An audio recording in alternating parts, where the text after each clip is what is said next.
Bareng-bareng dibaca ayat 108 sama 109.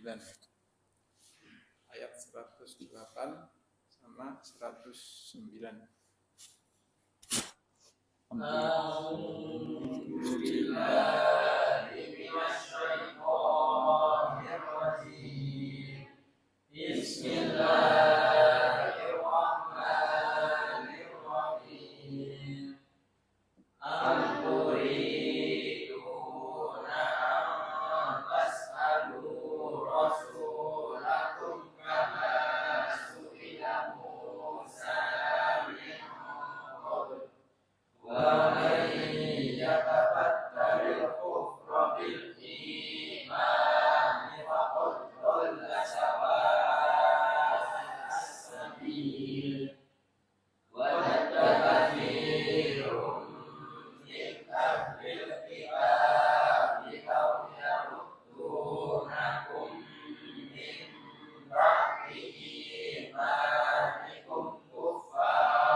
Ya, coba dibaca. Siapa? Ayat 108. Anturidun.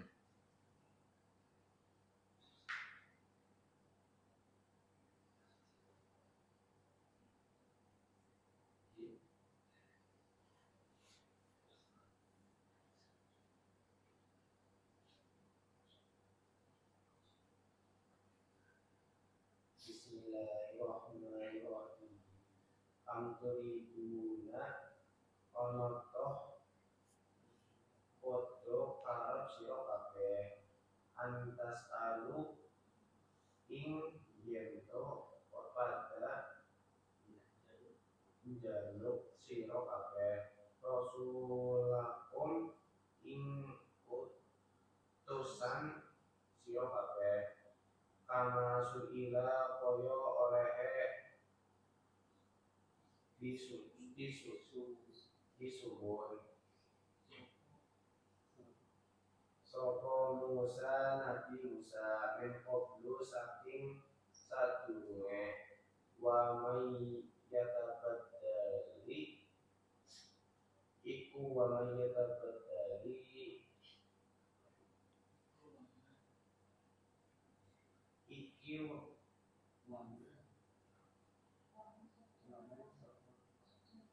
waman sapa-sapane wong yatabaddali kang jaluk Ganti, jaluk ganti.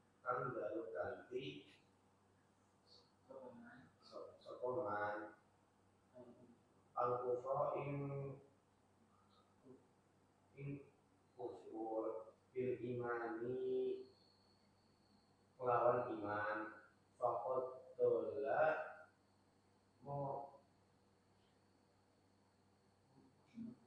mongko teman-teman sasar sapa man sawa asabili ing lurus dalan pada kasiru mongko padha seneng sapa wong akeh min ahli kitab saking ahli kitab lawyaruddu menawa bisa balikaken sapa kasirun lakum ing sira kabeh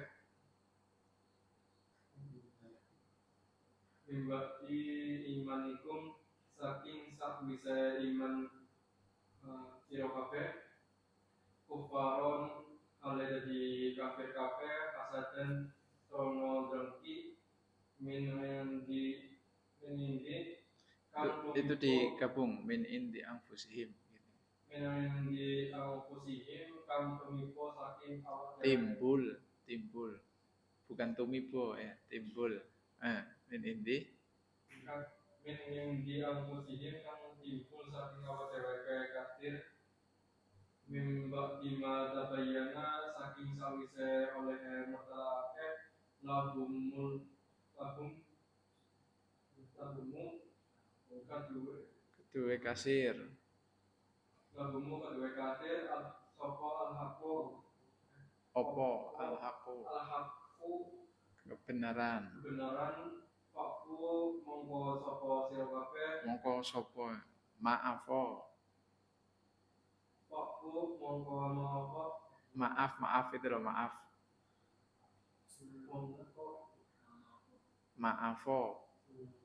waktu mongko maafo sira kabeh waspaku lan ngapuroho sira kabeh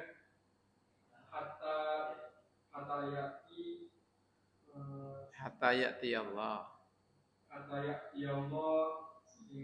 sehingga nekani sapa Allah di amrihi lawan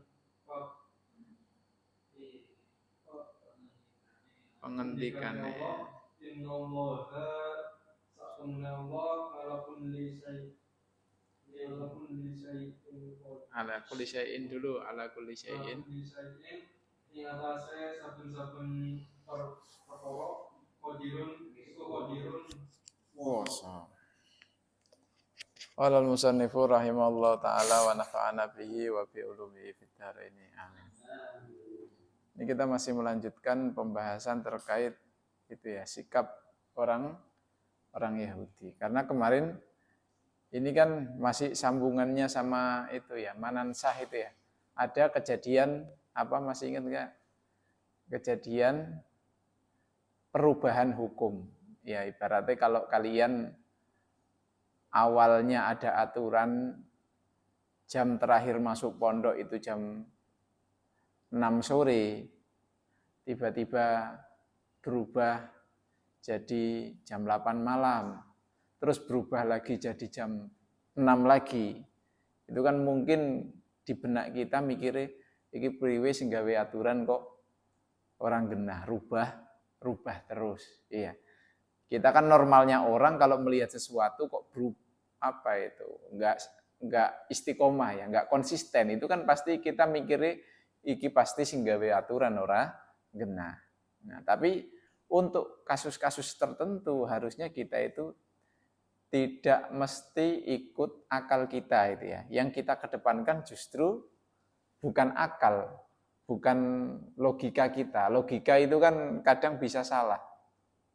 Tapi yang harusnya kita kedepankan itu harusnya husnudzon, positif thinking gitu ya. Oh ya mungkin ini perubahan terjadi itu memang karena disesuaikan dengan keadaan kita. Karena memang kondisinya berbeda. Dulu mungkin jam 6 diberlakukan jam 6 karena masih liburan, tidak ada mungkin bagi yang ke kampus tidak ada aktivitas sampai malam. Maka ketika kelas perkuliahan sudah mulai, ada orang kelasnya sampai malam, maka jam masuk pondok agak dilonggarkan. Misalnya kayak gitu ya.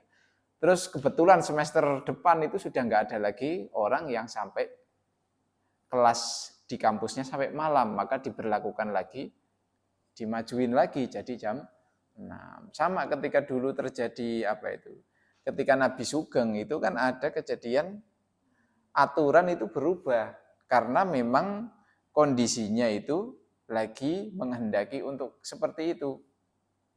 Ya, aturan misalnya kalau kemarin contohkan itu terkait ini ya,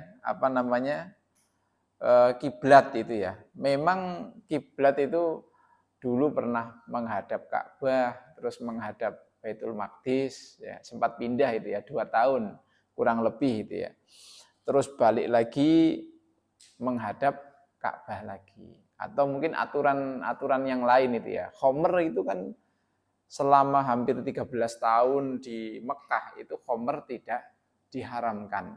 Hanya diimbau jangan asal minum di waktu-waktu tertentu. Contohnya ketika mau sholat ya ojo mabuk itu ya. Karena ada kejadian orang sholat mabuk ngimami maca qul ya ayyuhal kafirun. Akhirnya yang kudune la a'budu mata budun malah tidak ada lamnya. Jadi bacanya gimana kalau enggak ada lamnya? A'budu mata budun.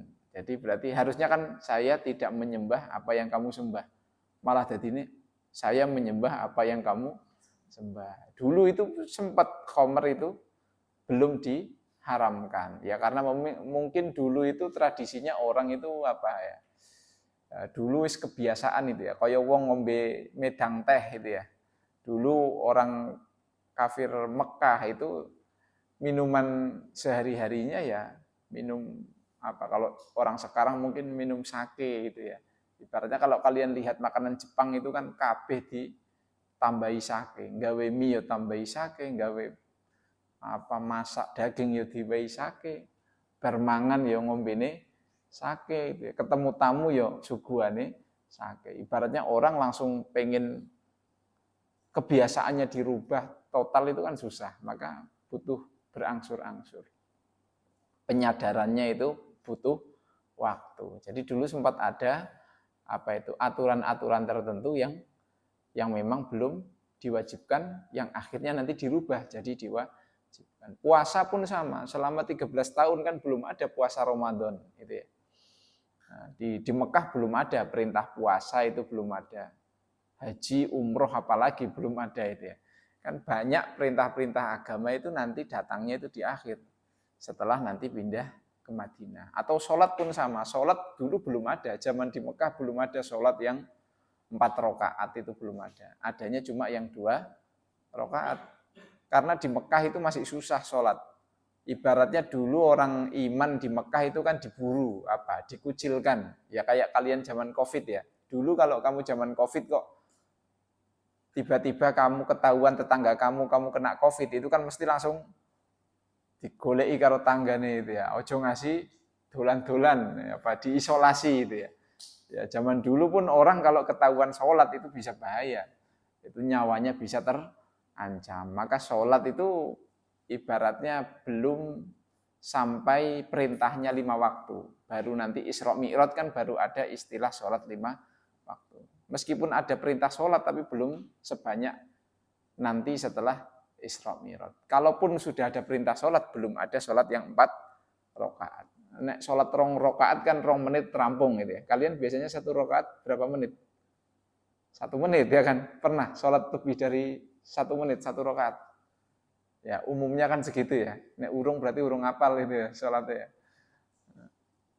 Kecuali nek dadi imam ya pantes-pantes ya udah semenit. Tapi kalau sholat sendiri kan wis apal. Ora ono sing delok apa maning gitu ya. Cepet. Nah, maka masalahnya begini, ketika aturan itu berubah, sing jenenge wong nek ora seneng mesti omongane cangkem elek, komentarnya negatif. Ya wajar, kamu kalau punya orang yang tidak suka sama kamu mau benar pun dianggap salah, apalagi kamu pas lagi salah, pasti dianggap tambah salah. Ibaratnya orang yang nggak suka kita pasti akan selalu mencari kekurangan kita. Wong Yahudi ya podo, apapun yang zaman itu ibaratnya musuh terbesar Nabi Muhammad itu kan kalangan Yahudi sama kalangan pagan itu ya, yang belum beragama. Tapi tingkat permusuhan yang ditunjukkan orang Yahudi itu lebih terasa, karena Yahudi zaman itu wongnya pinter-pinter. Ibaratnya kamu kalau punya musuh, ada orang tidak suka kamu, yang satu anak SD, yang satu orangnya profesor, mesti kamu kan akan lebih sulit menghadapi musuh kamu yang profesor. Nek wong SD paling isone ngopo itu ya. Paling isone cuma ngece-ngece, remeh-remeh gitu ya. Nah, paling isone cuma kalau kamu pernah dimusuhi anak SD enggak? Pernah? Kak, belum pernah. Kalau kamu misalnya dilalah lagi tukaran karo cah SD, itu kan isone cah SD isone mau ngece-ngece ya, bahan mereka untuk menyerang kamu itu kan remeh itu ya.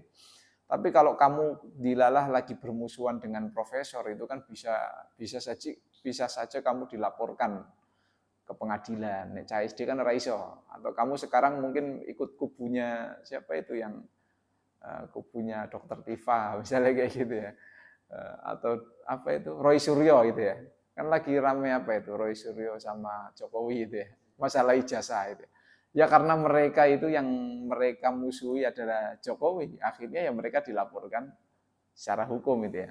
Ya karena mereka memusuhi orang besar itu ya. Nah, apa itu? Orang Yahudi kan bikin itu ya, bikin isu kalau Nabi Muhammad itu mencela-mencela, ibaratnya kayak gitu. Karena apa? Aturan kok berubah. Kudune aturan ya sekali jadi itu nggak bakal berubah. Ya. Nah, omongan-omongan yang seperti itu kan rawan sebagian dari orang Islam itu kemakan omongan itu gitu ya. Ya ibaratnya kamu kalau dalam berteman itu kan kadang bisa saja kemakan omongan kancane yang bertujuan menjatuhkan teman yang lain. Ya apa namanya, misalnya kamu kemakan omongan teman itu kan biasa itu ya di pertemanan. Akhirnya kamu sing awali akur dadi ora akur. Nah, maka di sini tadi ya ayat 108 itu disinggung am turiduna antas alu. Ya, am turidun itu pertanyaan tapi pertanyaannya tujuannya untuk mengingkari. Ya, jadi kalau yang namanya bertanya secara umum, kalau kita bertanya itu kan tujuannya untuk cari info. Ya, kalau kita nggak tahu jalan, kita pasti akan secara inisiatif dari diri kita sendiri akan nyari orang untuk kita tanyai biar kita tahu jalan yang benar, biar tidak tersesat. Nah, atau kita lagi main ke atau mau beli sesuatu ke toko, dilalah tokonya rano regone ditulis, itu pasti kan kita pengennya tekok dhisik iki regone piro. Nah, kalau kita nanya yang seperti itu berarti itu tujuannya untuk nyari informasi. Nah, cuma kadang pertanyaan-pertanyaan tertentu itu bukan bertujuan untuk mencari informasi, ada untuk tujuannya untuk melarang. Itu contohnya kayak amturidun itu tujuannya untuk melarang. Misalnya teman kamu itu hobinya utang terus nggak pernah bayar. Wis kedua kalinya utang ke kamu nggak bayar, urung bayar-bayar. Ketiga kalinya urung bayar-bayar. Keempat kalinya meh utang maning. Kamu kira-kira mengajukan pertanyaan apa ke dia? Pasti pertanyaan kamu nanti tujuannya untuk melarang gitu ya. Meh utang maneh, mau utang lagi gitu ya. Itu kan bukan berarti kamu pengen nanya, kamu mau utang beneran atau enggak kan. Pasti tujuannya itu untuk pertanyaan kamu itu maksudnya jangan utang lagi. Tapi kamu modelnya meh utang maneh iki. Nah, itu tujuannya untuk padahal maksudnya itu kamu jangan lagi utang saya karena kamu sudah berkali-kali utang tapi enggak bayar. Atau misalnya mungkin kamu sudah sering bolos gitu ya. Terus kamu ditanya sama guru kamu, besok mau nggak masuk lagi ini? Itu bukan berarti guru kamu lagi mau konfirmasi, besok mau alpa lagi, bukan. Tapi itu semacam bentuk apa? Larangan itu ya, jangan sampai besok nggak masuk lagi. Itu kalau pertanyaan tujuannya lil ingkar. Maka di sini itu Quran ayat ini turun itu untuk melarang umat Islam jangan sampai kemakan omongannya wong Yahudi. Karena orang Yahudi itu apa namanya? Dulu itu kan pernah itu ya. Ketika Nabi Musa itu dikasih wahyu itu kayaknya bukan nanti di juz 2 itu ya. Nanti di juz 2 itu kan ada atau kalau enggak sebelumnya kalau kayaknya beberapa kali itu diulang nanti ya. Di juz 2 itu akan diulang, sebelumnya juga pernah dibahas itu ya. Di pojok 7 itu ya. Itu kan ketika mereka dapat wahyu Nabi Musa, itu kan ketika Nabi Musa itu memberitahu umatnya bahwasanya mereka dapat wahyu dari Allah berupa kitab Taurat, itu mereka malah justru minta, mbok yo kita itu dipertemukan dengan Allah itu ya. Kalau kamu aja ketemu Allah, dikasih wahyu lewat Allah langsung misalnya kayak gitu ya. Maka ya kita juga minta dipertemukan sebagaimana Nabi Musa ketemu mendapatkan wahyu langsung. Ibaratnya apa ya? Kayak sekarang ya seremonial itu ya, penyerahan sertifikat itu ya. langsung face to face gitu ya. Itu jangan sampai mereka orang-orang yang iman ini memberitahukan ke orang yang Islam itu ya, ke orang yang mukmin, jangan sampai kamu itu punya sikap kepada nabimu sebagaimana orang Yahudi bersikap terhadap Nabi Musa ya. Diparingi dikasih wahyu malah bukan malah iman tapi malah justru meminta sesuatu yang permintaan itu tujuannya bukan untuk mencari informasi tadi ya. Kalau untuk kita meminta informasi lebih itu kan bagus ya. Karena berarti kita butuh ilmu. Tapi kalau kita bertanya tujuannya untuk menunda iman itu ya. Ibaratnya menunda percaya gitu ya. Meminta bukti tambahan itu kan berarti kita belum percaya. Itu yang dianggap di sini telah melewati batas. Maka di sini digambarkan wa may yatabaddalil kufra bil iman itu ya. Iman ditukar oleh kekufuran.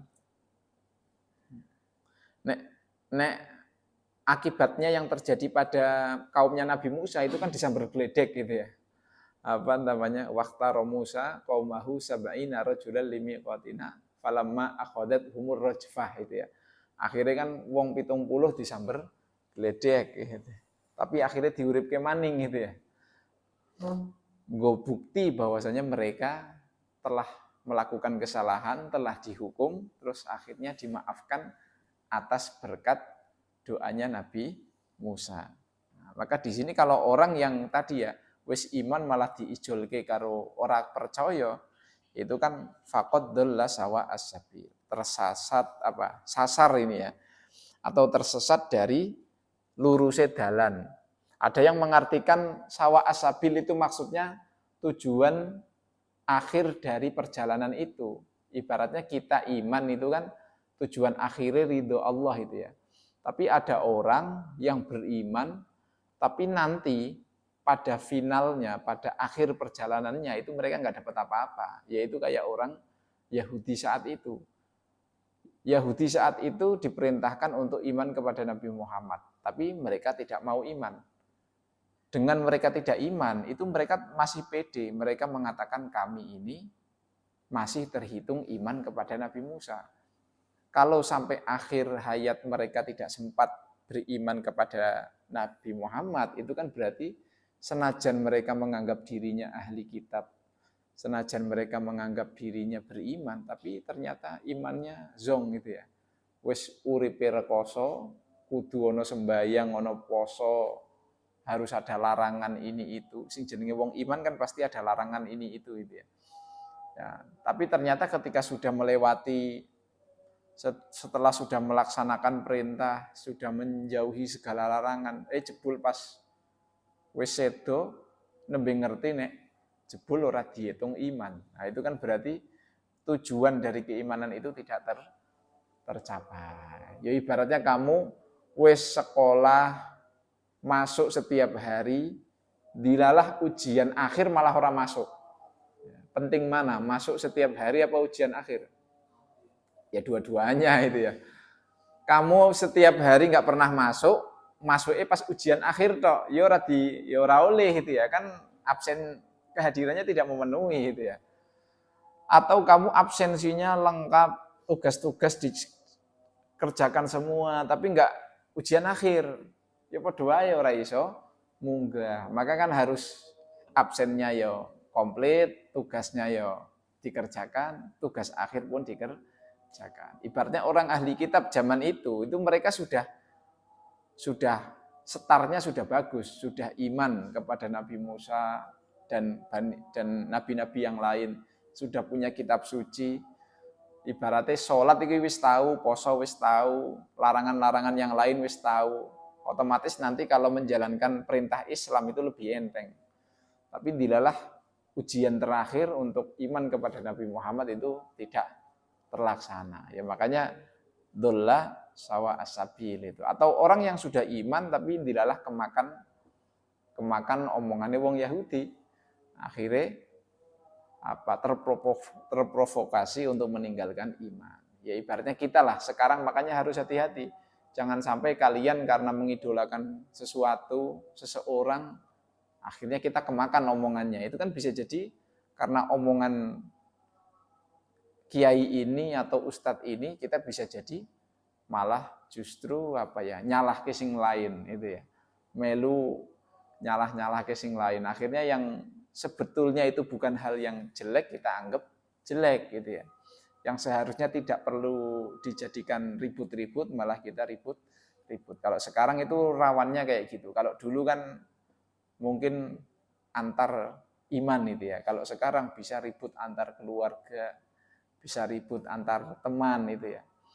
Goro-goro rebutan temennya itu ya. Rebutan teman sekelas itu ya bisa tukaran itu ya. Rebutan apa maning gitu ya.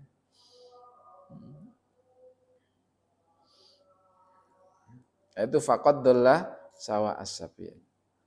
Terus selanjutnya wadda kathirum. Kalau ini lebih ke faktor itu ya. Kenapa sih orang Yahudi itu sampai melakukan hal seperti itu gitu ya.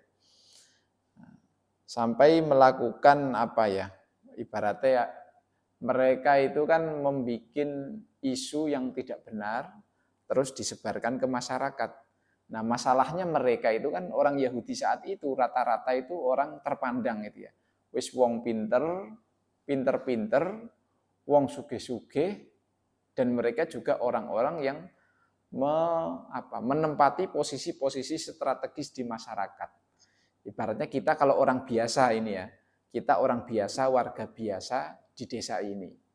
Dilalah Pak RW, kepala desa, lurah, sampai bupati, sampai gubernur, sampai presiden itu semua kompak bilang A gitu ya. A itu baik gitu ya. Atau mungkin kalau kamu lihat menjelang pemilu itu kan ada misalnya kandidat yang dia itu karena didukung oleh banyak partai, didukung oleh banyak duitnya akeh, akhirnya dia bisa mengumpulkan banyak orang, banyak tokoh, banyak artis untuk mendukung dia. Itu kan kadang kita itu bisa saja terprovokasi akhirnya lebih condong ke orang itu daripada kandidat yang lain. Hanya karena mereka didukung banyak orang. Tapi kan bukan berarti orang yang sedikit dukungan itu orangnya jelek. Itu kan kayak gitu ya. Ya sama kita kalau lihat produk HP itu ya, bukan berarti HP yang tidak jor-joran ngiklan di TV, di YouTube itu bukan berarti HP itu jelek gitu ya. Bukan berarti yang sering kita lihat iklannya itu yang baik, itu kan kayak gitu ya. Merek-merek itu kan kayak gitu. Bisa jadi yang jarang iklan ya lebih baik dari yang kita lihat iklannya. Itu seperti itu. Dulu Nabi Muhammad awal dakwah itu ya kayak gitu. Pengikutnya itu orang-orang ibaratnya strata ekonominya, strata sosialnya itu lebih rendah daripada orang-orang yang kufur. Karena orang-orang Yahudi Madinah itu memang atau orang yang belum iman kepada Nabi, yang paling susah iman itu kan biasanya orang-orang yang wis kadung posisi di masyarakatnya tinggi. Karena risikonya kalau mereka iman, harusnya mereka memposisikan dirinya di bawah Nabi. Wis kadung jabatannya dhuwur, engko kudu kilangan jabatan dhuwur kan mandan abot itu ya. Karena mereka kalau di hadapan Nabi ya kudu manut 100%. Nah, itu yang biasanya itu banyak orang-orang munafik itu problem mereka ketika iman seperti itu, belum bisa sepenuhnya iman karena mereka masih mempertahankan jabatannya itu ya, belum bisa mau kehilangan jabatan mereka di mata masyarakat. Nah, di sini digambarkan itu ya, orang-orang ahli kitab itu mengharapkan lau yaruddunakum. Mereka itu menginginkan orang yang sudah iman itu kan pada keluar dari imannya untuk kembali ke kufuran mereka dulu. Ibaratnya wong sing iman itu kan sebelum ketemu Nabi Muhammad itu kan mereka rata-rata itu kan penyembah kalau zaman sekarang ya penyembah pagan itu ya. Sing biasa nyembah watu, nyembah wit itu ya. Ibaratnya Dulu kan orang yang didawai Nabi secara secara ringkas itu mereka ada yang sudah punya kitab, ada yang belum. Yang sudah punya kitab ya orang Yahudi Nasrani, yang belum punya kitab itu ya orang-orang Arab. Meskipun mereka tidak sepenuhnya pagan itu ya, tapi ya untuk memberi gambaran praktisnya itu anggaplah mereka penyembah itu ya, penyembah pagan itu ya. Lah sebelumnya itu kan mereka tidak iman, terus akhirnya dapat ketemu Nabi, dapat hidayah, masuk iman itu ya. Lah orang-orang Yahudi itu pengennya wong sing wis iman do metu balik maning ke agama yang dulu. Nah, mimba di imanikum kufaro jadi kafir lagi. Nah, di sini digambarkan apa faktor orang Yahudi itu pengen orang-orang sing wis do iman balik kufur lagi. Faktornya hasadan, karena ada dengki gitu ya. Kalau kamu sudah tahu dengki itu apa? Dengki itu kan kita mengharap ada orang lain punya sesuatu yang lebih baik daripada yang kita miliki. Misalnya HP kalian sekarang HP-nya harga 1 juta itu ya. Kameranya elek, burik itu ya. 5 megapiksel misalnya. Layarnya juga elek itu ya. Wis baterainya cepet entek gitu ya. Terus lelet. Nah, lihat HP temennya yang harganya 20 juta itu kan pasti bandingannya aduh itu ya. Nah, orang kalau melihat sesuatu di orang lain itu lebih baik daripada yang dia miliki dan dia itu berharap kebaikan itu hilang, itu kamu namanya hasad itu ya, dengki, iri dengki. Biasanya kan hasad diartikan apa? Iri dengki itu ya. Ada kalanya kamu itu iri terhadap sesuatu yang lebih baik dari yang kita miliki dan itu dimiliki orang lain dan kita tidak mungkin mengejar sesuatu yang sama seperti yang dimiliki orang itu. Jaraknya itu terlalu jauh gitu ya. Sangumu atau kamu minta orang tua kamu pun itu HP yang 20 juta itu nggak bakal mungkin terwujud. Baik kamu minta ke orang tua kamu atau kamu kerja, mati-matian itu nggak bakal terwujud kamu beli 20 juta itu. Maka itu namanya iri dengki. Maka satu-satunya hal yang bisa kamu lakukan itu kan pasti berharap itu HP ini hilang gitu ya. Tak dongake HP ini hilang apa besok lagi pas melaku tiba gitu ya. Tiba terus layarnya pecah gitu ya. Apa tiba terus kepelindes truk akhirnya ora iso dienggo maning. Karena itu satu-satunya hal yang bisa kita dapatkan dari iri itu gitu ya. Karena perbedaannya terlalu jauh dan kita tidak bisa mengupayakan, maka hal satu-satunya yang bisa kita upayakan itu kita berharap agar yang dimiliki itu hilang atau hilang dari orang itu. Itu namanya hasad. Tapi ada namanya ghibthah, itu iri tapi positif. Misalnya gini, kamu lihat teman kamu nilainya bagus. Sebenarnya kamu itu ya pinter itu ya. Kamu itu kalau wong ujiannya sama, kamu lihat teman kamu yo sinau ini ora patek serius, tapi kok nilainya oleh HP gitu ya. Kalau kamu melihat potensi diri kamu itu bisa mengejar atau bisa mendapatkan nilai yang sama dengan yang didapatkan teman kamu. Nah, itu bukan hasad itu ya. Apalagi kamu tidak berharap nilai teman kamu hancur. Kamu hanya aku pengen nilai yang sama dengan teman itu. Dan kamu melihat diri kamu juga punya potensi untuk dapat nilai yang sama. Kamu hanya menyadari, oh ya aku rodok malas jadi nilainya elek. Atau kemarin pas ujian aku mungkin karena kurang sinau, apa dilalah pas ujian meriang, apa pas ujian malah grogi. Akhirnya orang iso jawab, itu bukan yang iri dengki yang sifatnya kayak tadi ya. Itu istilahnya ghibthah itu ya. Cuma kan kalau bahasa Indonesia nggak ada istilah lain kecuali ya itu podoe iri itu ya. Tapi itu kan iri yang positif. Aku semester besok aku tak pengen sinau koyok bocah kae. Wong bocah kae wae wingi sinaune ora patek tenanan tapi nilainya apik. Berarti nanti kalau aku berusaha yang kurang lebih sama nanti nilaiku akan sama baiknya kayak orang tadi. Nah, itu bagus untuk memotivasi itu ya. Kadang kan kita bisa tergerak untuk lebih sregep itu kan karena keberhasilan teman-teman yang lain atau karena keberhasilan kakak kelas kita itu ya. Delok kakak kelas dhewe kayaknya sinau yo ora patek genah itu ya. Mangkat yo males-malesan kok wong yo ora patek pinter kok nilainya apik-apik. Wah, koyone aku yo iso luwih apik itu ya. Asal usaha lebih baik. Nah, itu bagus karena kadang memang keberhasilan kita itu berangkat dari iri yang timbul dari diri kita terkait itu ya berlomba-lomba untuk mencapai yang lebih baik atau kamu merasa disakiti oleh mantan misalnya kayak gitu. Wah, saya pengen lebih berhasil dari ex mantan itu ya. Ex yang belum pernah jadi tapi kebetulan nggak jadi itu misalnya kayak gitu ya. Kamu ingin membalas omongan jelek orang lain itu ya, bahwa kamu tidak bisa apa-apa, kamu ingin membuktikan, itu bagus. Itu iri dalam hal positif itu ya. Tapi yang jelas bukan yang seperti ini itu ya, bukan. Nah, itu ada yang iri dalam arti positif yang bisa memacu kalian untuk lebih giat itu ya.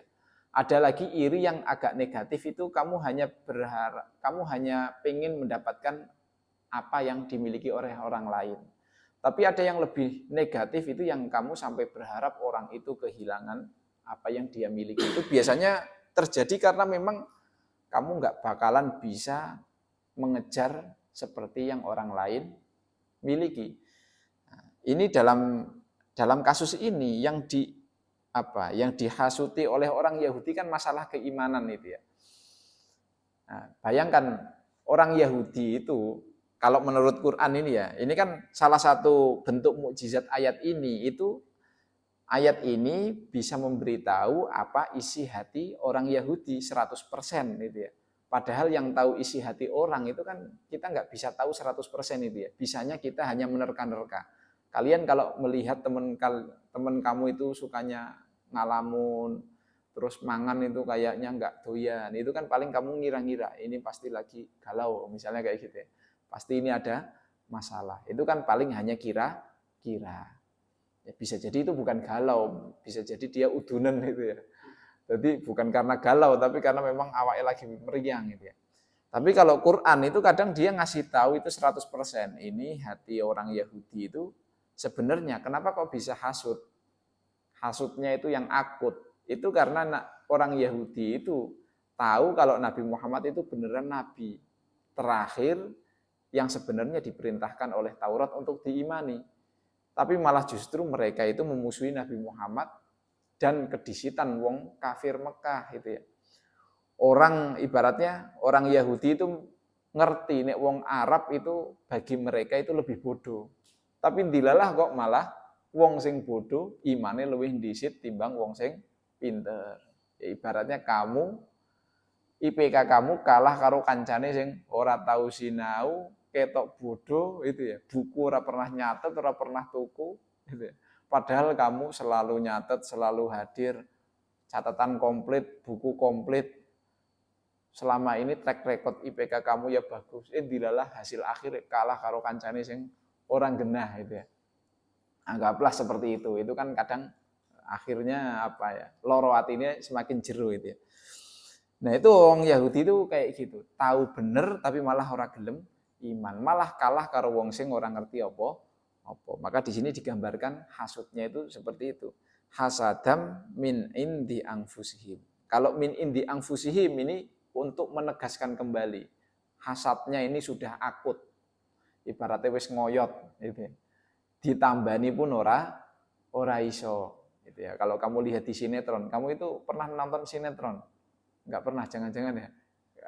Sekarang kan udah jarang ya, sinetron di TV itu kan jarang. Itu kan kalau tetangga ribut sama tetangga itu kan musuhannya sampai naudzubillah itu ya, sampai santet-santetan apa berharap kecelakaan itu ya, didongake kecelakaan itu kan kalau di film-film itu kalau permusuhan antar tetangga, antar keluarga itu ngeri banget itu ya. Ibaratnya saking itu kan permusuhan kalau semakin panas itu kan berarti ada neng atine semakin jeru. Jadi kalau kamu lihat itu ya, ada orang kok berani membunuh orang lain, itu kan berarti di hatinya itu sudah ada permusuhan yang dalam. Nek nggur loro ati mung secuil itu kan paling yo bales ngece itu ya, atau paling bikin gosip aja itu ya. Kalau kamu nggak suka sama orang lain, nggak sukanya itu levelnya enteng, itu paling kamu bikin gosip yang jelek tentang teman kamu. Tapi kalau sudah permusuhannya akut, bisa jadi kamu tembak itu ya, kayak di berita-berita itu ya. Nah itu min indi angfusihim itu wis ngoyot akhirnya ya itu sampai selalu berusaha itu untuk untuk mencegah agar orang yang belum iman jangan sampai iman, orang yang iman nek iso metu seko iman. Terus di sini digambarkan mimba dima tabayyana lahum al-haq. Nah ini yang tadi digambarkan, wong Yahudi itu sebenarnya wis ngerti secara apa itu ya, ciri-ciri itu ya. Di Taurat kan sebenarnya sudah ada ciri-ciri tentang Nabi Muhammad. Tabayyana itu kan ibaratnya wis jelas, wis tergambar, wis bisa dipahami oleh orang Yahudi kalau Nabi Muhammad dengan segala ciri-cirinya itu merupakan Nabi terakhir. Fa'fu wasfahu. Tapi malah justru umat Islam itu bukan kudune kan kita kalau dimusuhi orang lain. Memang dalam agama kita itu kalau kita dimusuhi oleh orang lain, kita itu boleh membalas sesuai dengan kadarnya itu ya. Kalau kita diece ketek, kita boleh membalas ketek itu ya. Asal sepadan itu ya. Kalau kita dipukul, ya kita boleh membalas memukul asal bantere podo-podo seperti yang kita dulu dipukul oleh musuh kita itu ya. Nah, membalas balik orang yang melukai kita itu kan boleh. Maka ada nanti pembahasan tentang kisos itu ya. Kisos kan menghukum hukuman yang sepadan. Kalau kita kalau kita dilukai tangan kita boleh membalas dengan melukai balik. Tapi malah justru di sini umat Islam saat itu meskipun wis diganggu oleh wong Yahudi, itu mereka malah justru diperintah oleh Allah fa'fu wasfahu. Ya kalau di sini fa'fu itu sebenarnya di sini sama-sama artinya itu memaafkan itu ya. Cuma kalau fa'fu itu lebih pada kita itu tidak membalas. Kalau wasfahu itu kita tidak ngomong elek itu ya. Kadang bisa jadi gini, kamu kalau dipukul oleh teman kamu, itu pengennya kan kita membalas mukul. Cuma kadang kita itu rawani mukul, itu ya. Akhirnya karena kita nggak wani balas mukul lah, kita membalas dengan yang lain, dengan ngomongi LE gitu ya. Kita sebar aja kebiasaan buruk dia atau kejelekan dia biar orang lain tahu. Malah justru ini sudah diperintah jangan balas secara fisik, kita juga tidak boleh membalas secara omongan itu ya, tidak boleh mencela, tidak boleh ngomong elek. Itu ibaratnya wasfahu. Cuma kadang kita itu secara simbolis itu kan musafaha itu kan salam-salaman itu ya. Atau kalau kita kalau Lebaran Idul Fitri itu kan apa? Mohon maaf lahir batin, cuma itu aja ya. Nah, kalau yang sering itu apa? Oh, yang kita baca itu ya kalau pas puasa itu ya, Allahumma innaka afuwun karim itu ya. Ada yang mengartikan afuwun itu maksudnya kita itu minta kepada Allah agar tidak dihukum, tapi catatan kita juga dihapus. Kalau kita istighfar itu kita hanya minta agar tidak dihukum, tapi catatan elek kita itu tetap ada. Ibaratnya apa? Kalau kita ke polisi mau minta surat surat keterangan, kan ada itu ya di kelakuan baik gitu ya.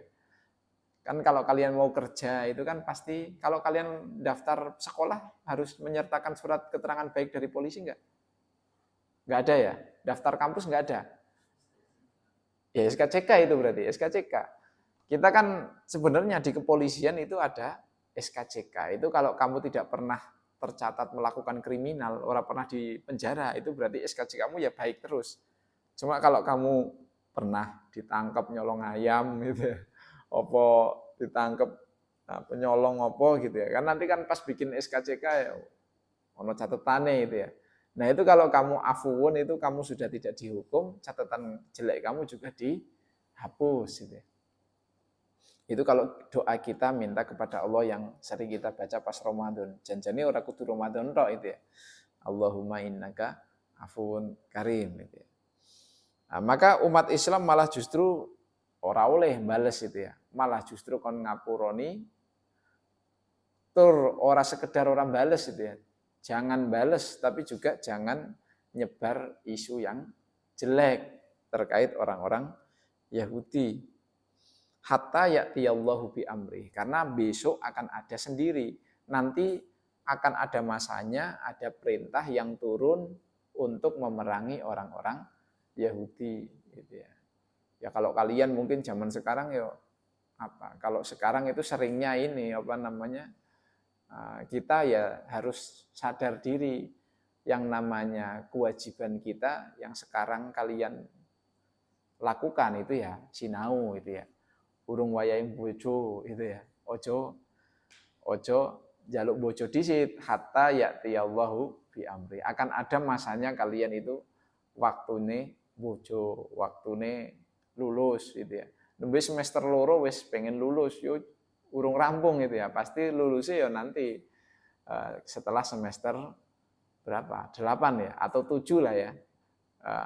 3,5 tahun itu ya. Bisa selesai S1 gitu. Nah, ini juga terkait perintah zaman dulu itu ada kalanya umat Islam itu ketika menghadapi musuh itu tidak diperbolehkan untuk membalas, tapi yang dilakukan malah justru memaafkan.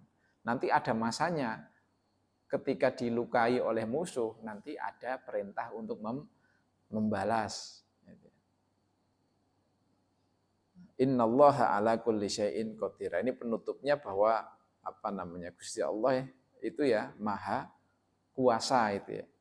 Maha kuasa atas segala sesuatu. Ya apa namanya ya? Kalau kita melihat itu paling tidak yang bisa kita aplikasikan ya terkait hasud itu ya. Nah, tidak semua kita iri kepada orang lain itu jelek gitu ya. Ya tadi tingkatannya ada 3 itu ya. Kalau yang sifatnya positif itu ya, kalau kalian lihat itu ya, teman kamu kok ngajinya apik gitu ya. Ya itu kan sebenarnya bagus itu ya. Kalau kamu iri sama ngajinya teman yang lain, kok apalane akeh gitu ya. Iku rapopo iri itu ya. Loh kok nilainya apik. Nah, kalau bisa malah kamu iri biar apa? Biar kamu itu ikut memiliki kualitas yang sama. Atau misalnya kamu iri kok koncoku sering traktir gitu ya. Aku nek iso aja kalah traktire gitu ya.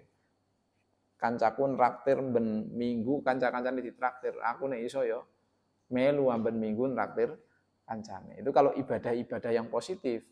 Kalau bisa kalian iri itu bagus. Tapi ada kalanya kamu jangan sampai yang iri dengki itu ya, yang hasud itu ya. Kancane HP-ne apik, kamu padahal melihat diri sendiri, duit we ora duwe, njaluk wong tua ora mungkin diwehi gitu ya. Ya wis, berarti harus sadar diri, jangan sampai memaksakan HP-mu kudu kaya kancane sing regane 20 juta. Itu tadi. Kalau kamu sudah menginginkan sesuatu yang dimiliki orang lain sedangkan kamu tidak mampu untuk memperoleh itu berarti sudah bahaya itu ya. Apalagi sampai berharap orang lain kehilangan sesuatu yang kamu nilai baik yang dimiliki oleh orang tersebut, itu berarti wis medeni itu ya, itu hasud itu ya. Jangan sampai kita punya seperti itu. Mungkin kalian sekarang belum menghadapi problem-problem yang seperti itu. Bisa jadi besok nek wis duwe jabatan itu ya kan, ibaratnya kalau kalian lihat itu ya, nang TV-TV kan isine wong tukaran rebutan apa jabatan itu ya. Rebutan apalagi pelakor, pebinor itu kan bojone wong liya kok direbut itu karena apa? Ya karena dia melihat istri orang lain lebih baik gitu ya. Suami orang lain lebih bagus itu ya. Itu kan berangkat dari itu, yang dimiliki orang lain lebih baik, kamu tidak bisa memperoleh dengan cara wajar, akhirnya rebutan kayak gitu ya. Padahal golek sing liya ya akeh gitu. Ya semoga ada manfaatnya. Hadanallahu wa iyyakum wallahul muwaffiq ila aqwamit thoriq. Wassalamualaikum warahmatullahi wabarakatuh.